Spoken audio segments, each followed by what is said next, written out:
Hi guys, welcome back to next SamDjanShow. Don't talk about why the Wii U failed, so let's get into it.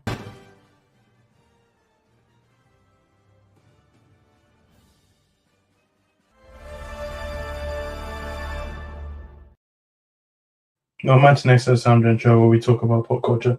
Don't talk about why the Wii U failed. Before you do, don't get to subscribe and click on my logos there. Why the Wii U failed. So I kind of have 5 reasons why the Wii U failed. The Wii U came in 2012, a year before. It had a whole year before Xbox One and PlayStation 4. So let's get into it. I think it ended in 2017, and we got the Switch replaced it. So number one's the name. They called it Wii U. Wii U is probably one of the biggest failures from Nintendo. Like, yeah, we had the Virtual Boy, but I think the name was the biggest problem. And people made fun of Wii. And they called it Wii U. People didn't know what it was. I feel like if they wanted it to be, people didn't know it was a new console or anything. So that's probably one of the reasons. I feel like they should have called it Wii 2 or whatever, not the Wii U. I don't think people would have known it was a new system. I think they thought it was kind of just part of the first one. But yeah, now let's go into another reason, the gamepad. I think the biggest reason is the gamepad. The gamepad is big, bulky. Obviously, it came at a time where tablets were popular. But the thing is, the gamepad, you can't play it off the TV. It has to be connected to the Wii U. And you can't play it as a TV. Well, you can play it, I think, in another room. But I don't think the Wi-Fi will be great. So if you're close to it, the Wi-Fi is fine. And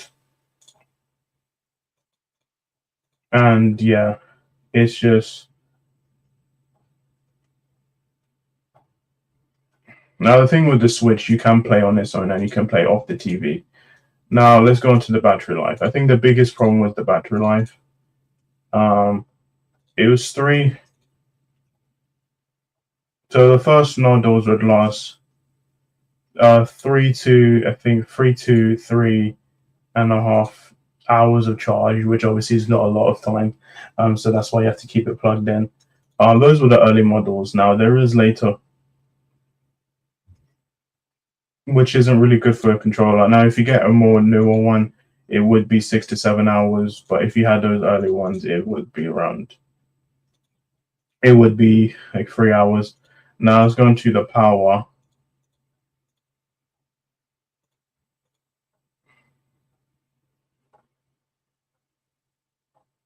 It came out only a year before Xbox One and PS3.